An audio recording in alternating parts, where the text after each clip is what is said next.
mga guys, ito po ang kakainin ko ngayon. Bicol Express na pusit at may halong hipon at pritong manok. Ito. Wala po tayong rice ngayon mga idol. Kain po tayo.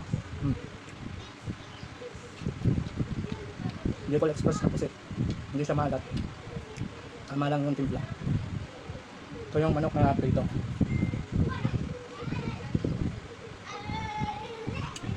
Asin lang at paminta ang nilagay ko. Yan.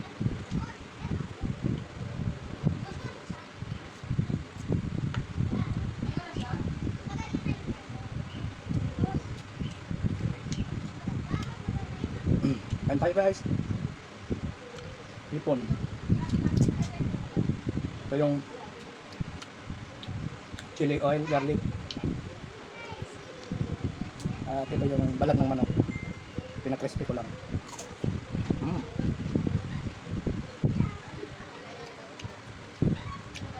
Bagay na bagay sa chili garlic oil na may suka. Sarap. Hindi siya maalat oh, guys. At linagyan ko siya ng kung galing Bicol na yung alamang na pinong-pino, yung dinailan galing Bicol. Sarap siya, hindi siya maalat. Sarap. Wala lang po ako ngayon na shirataki rice. No rice muna tayo ngayon mga idol.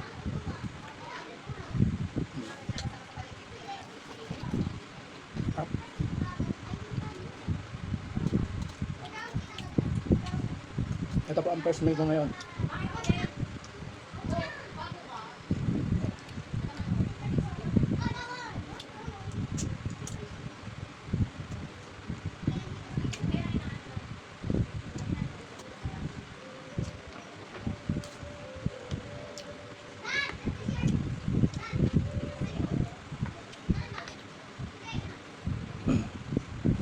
Ito mga idol, puset at hipon.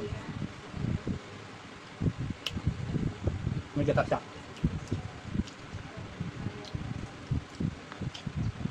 May sili na ako kanina nilagay. Ito. Pero kain pa tayong sili.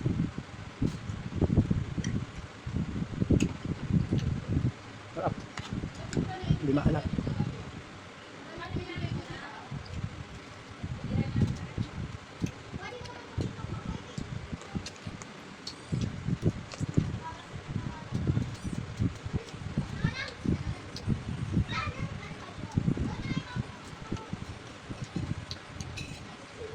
Ang malakas po magpataba sa atin, kanin talaga. Kaya po ako, magkakanin man ako pero yung low carb rice talaga. Medyo mahal po siya, pero okay lang yung kaysa tumaba tayo. Tumaba at magkaroon pa tayo ng karamdaman, di ba? Ito po, protein po ito. Kailangan natin to.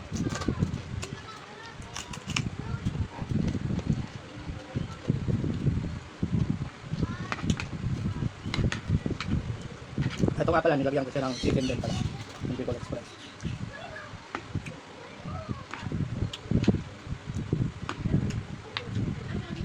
Sarap siya mga idol. Seafoods na Bicol Express, try nyo po. Very malasa siya. Ayan.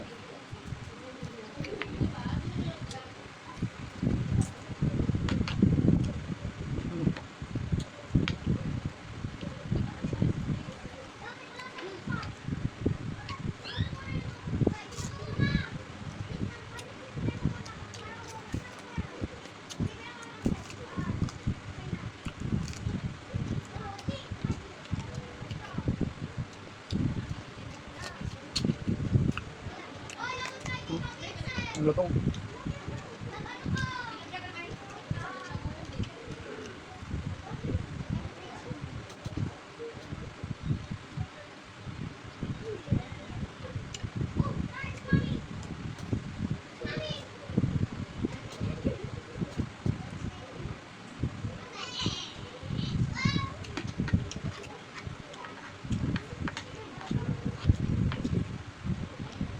1 meal a day lang po ako. Kasi marami na naman to eh. Abot na to hanggang gabi. At pag minsan niya ako na paparami ako, may kasamang rice na shirataki, nabubusog talaga ako ng sobra. Kaya minsan nagpa-fasting po ako 16 to 24 hours.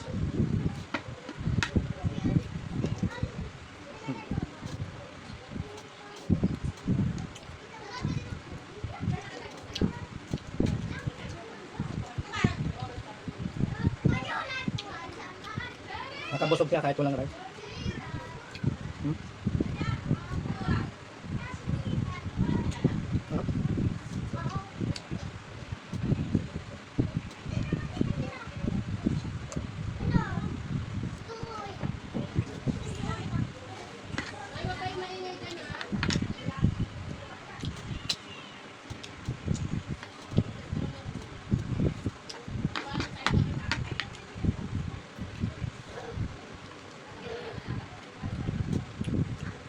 Ang Bicol Express po, kahit anong klase, mag-seafoods man o pork, pwede pong gawin mo. Ano? O kahit manok, malasa po siya, hindi siya maalat oh. Yung dinailan po ng Bicol, mabango siya, mabango.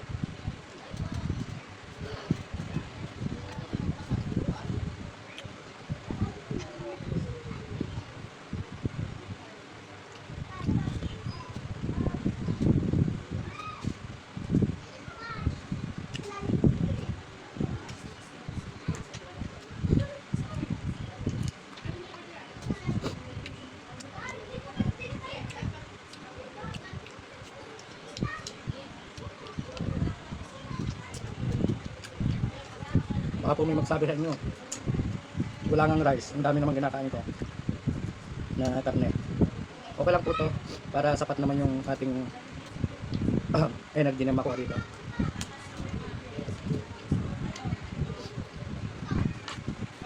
Basta huwag nyo lang pong sasabayan talaga ng rice, yung white rice o kaya brown rice, mataas po ang carbohydrates nun.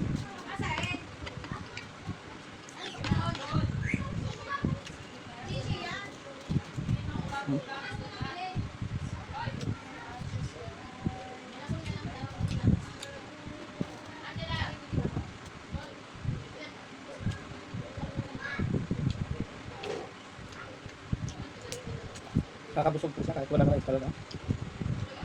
Nasa pag-control lang po yung ating sarili yan. Pwede natin iwasan ng kanin.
Panulak natin guys, tubig lang.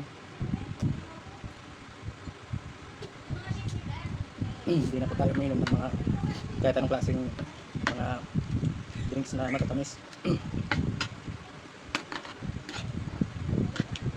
Mataas po ang sugar content ng mga soda niya. Tubig lang po para safe.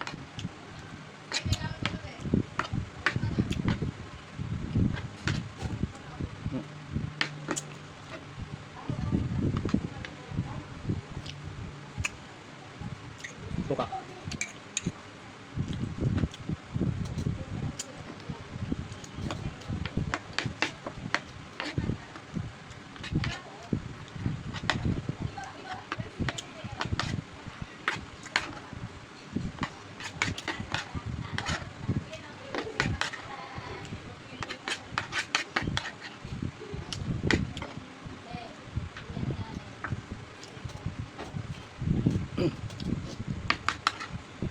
Paano guys, hanggang dito na lang po ngayong video.